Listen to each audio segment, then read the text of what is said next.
ചാണക്യൻ പറഞ്ഞിരിക്കുന്നു, തൻ്റെ ഇന്ദ്രിയങ്ങളെ നിയന്ത്രിക്കാത്തവൻ ശത്രുക്കളെ ജയിക്കാനാവില്ല. ജീവിതത്തിൽ ഏറ്റവും വലിയ വിജയം എന്താണെന്ന് നീ അറിഞ്ഞോ? സ്വയം നിയന്ത്രിക്കാൻ കഴിയുന്നത്. പുറമേയുള്ള ലോകത്തെ ജയിക്കാൻ മുന്നേ നമുക്ക് സ്വന്തമായ മനസ്സിനെ, വികാരങ്ങളെ, ആഗ്രഹങ്ങളെ നിയന്ത്രിക്കണം. അതാണ് ചാണക്യൻ പറഞ്ഞ യഥാർത്ഥ രാജത്വം. സ്വയമേലധികാരം നേടുക. മനുഷ്യൻ പലപ്പോഴും പുറത്തുള്ളവരെ കുറ്റപ്പെടുത്തുന്നു. സാഹചര്യം, ആളുകൾ, ഭാഗ്യം. പക്ഷേ ചാണക്യൻ പറഞ്ഞത് വ്യക്തമാണ്. വലിയവനാകാൻ ആഗ്രഹിക്കുന്നവൻ ആദ്യം തന്നെ തൻ്റെ മനസ്സിനെ കീഴടക്കണം. മനസ്സിനെ നിയന്ത്രിക്കാനാവാത്തവൻ ജീവിതത്തെ നിയന്ത്രിക്കാനാവില്ല. നാം പ്രതിദിനം ചെറിയ തീരുമാനങ്ങൾ എടുക്കുന്നു. വൈകി ഉറങ്ങണമോ, നേരത്തെ എഴുന്നേൽക്കണമോ, കോപത്തോടെ പ്രതികരിക്കണമോ, ശാന്തമായി ചിന്തിക്കണമോ?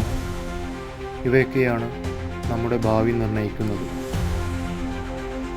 ചാണക്യൻ പറഞ്ഞതുപോലെ സ്വയം ജയിക്കുന്നവൻ ലോകത്തെ ജയിക്കുന്നു. സ്വയം നിയന്ത്രണം എന്നത് ത്യാഗമല്ല, അത് ശക്തിയാണ്. ഒന്നും പറയാതെ പുഞ്ചിരിച്ച് മുന്നോട്ടു പോകാനുള്ള കരുത്ത്, മറ്റുള്ളവരെ കുറ്റപ്പെടുത്താതെ ഉത്തരവാദിത്തം ഏറ്റെടുക്കാനുള്ള ധൈര്യം,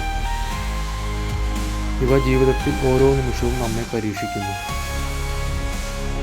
അവിടെ ചാണക്യൻ നമ്മെ ഓർമ്മപ്പെടുത്തുന്നു, ശക്തനാകുന്നത് കോപിക്കുന്നവനല്ല, ശാന്തനായി നിയന്ത്രണത്തിൽ നിൽക്കുന്നവനാണ്. നീ നിന്റെ മനസ്സിനെ നിയന്ത്രിക്കാൻ തുടങ്ങിക്കഴിഞ്ഞാൽ ലോകം തന്നെ നിന്റെ വിധിക്ക് വഴങ്ങിത്തുടങ്ങും. ചാണക്യൻ പറഞ്ഞതുപോലെ ആത്മനിയന്ത്രണമുള്ളവന് പരാജയം താൽക്കാലികമാണ്.